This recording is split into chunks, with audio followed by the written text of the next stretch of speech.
রহমতুল্লাহ আলাইহি তিনি যখন এভাবে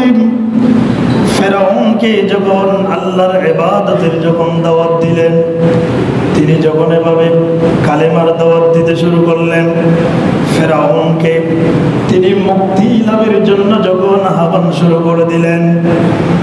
এই কথা বলার পরে, এই কথা যখন হাজবিল রহমতুল্লাহ আলাইহি বললেন, বলার পরে ফেরাউনের মাথার মধ্যে আগুন এসে গেল, রাগ চলে এসে গেল, যার কারণে ফেরাউন তার যে সমস্ত দলবল আছে, তার যে সমস্ত সঙ্গী সাথী সিপাহী আছে, তিনি তাদেরকে বলে দিলেন, যাও যাও বাবু, আমার সঙ্গী সাথীরা তোমরা কে কোথায় আছে চলে যাও, ওই যে হাজবিল নামক ওই যে মুসলমানকে তোমরা ধরে হত্যা করে আমার কাছে নিয়ে আসো। নাউজুবিল্লাহ। এই কথা বলার পরে যখন হাজবিলকে মারার জন্য যখন তারা গেলেন, ফেরাউনের সৈন্য সাথীরা যখন গেলেন, যাওয়ার পরে তাকে মারার জন্য যখন তার পিছনে পিছনে তারা লাগতে শুরু করলেন,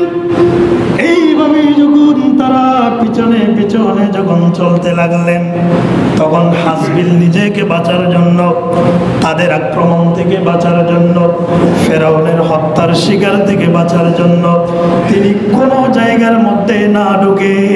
তিনি বনের মধ্যে গিয়ে আশ্রয় নিয়েছিলেন। জোরে বলুন সুবহানাল্লাহ। তিনি কোথায় নিলেন? এক পর্যায়ে তিনি দৌড়াতে দৌড়াতে, সৈন্যরাও তার পিছনে পিছনে এভাবে দৌড়াতে দৌড়াতে তারা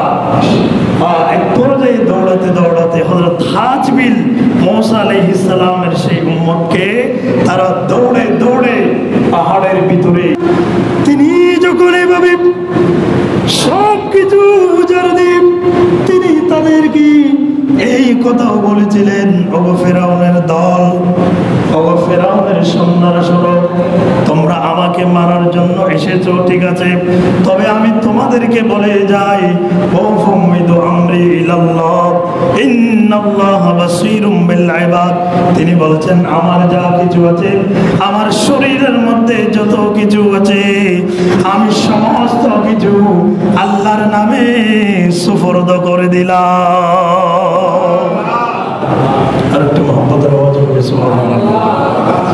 তিনাকে যখন এভাবে তারা হত্যা করার জন্য যখন প্রতিজ্ঞা করলেন, মারার জন্য যখন প্রতিজ্ঞা শুরু করে দিলেন, তখন তিনি বললেন, ও ফামিদু আমরি ইলাল্লাহ, আমার যা কিছু আছে, আমার যা কিছু, আমার চোখ, আমার নাক, আমার জিহ্বা, এভাবে আমার শরীরের মধ্যে যা কিছু আছে, আমি সমস্ত কিছু এক আল্লাহর উপর সুপর্দ করে দিলাম, আল্লাহর উপর আমি সবকিছু ছেড়ে দিলাম। এখন তোমরা কে কি করবে না করবে সেটার প্রতি আমি দেখি না দেখবে। মূসা আলাইহিস সালামের এই উম্মত যখন হাজবিল রহমাতুল্লাহ আলাইহি তিনি যখন তাদের আক্রমণ থেকে বাঁচার জন্য পাহাড়ে চলে গেলেন, গভীর জঙ্গলে চলে গেলেন, সেই জঙ্গলের মধ্যে গিয়ে দেখতে পেল তিনি এমন একজন মানুষ, তিনি এমন একজন আল্লাহর প্রিয় হয়ে গেছে, এমন একজন আল্লাহর বান্দা যিনি সবকিছু উজাড় করে দিয়ে, সবকিছু আল্লাহর রাস্তায় দিয়ে দিয়ে তিনি আল্লাহর আপন হয়ে গেছে। যার কারণে তিনি যখন বনের মধ্যে ঢুকে গেলেন, সেখানে দেখতে বলে তিনি আল্লাহু আকবার বলে নিয়ত বানলেন, নামাজ শুরু করে দিলেন, সেখানেও গিয়ে নামাজ আদায় শুরু করে দিলেন। দেখা যায় সে যে স্থানের মধ্যে নামাজ আদায় করছে তার চতুর্দিকে কতগুলা বনের হিংস্র বাঘ, যত ধরনের হিংস্র প্রাণী আছে, প্রত্যেক হিংস্র প্রাণী তাকে ঘেরাও করে পাহারা দিয়ে দিল।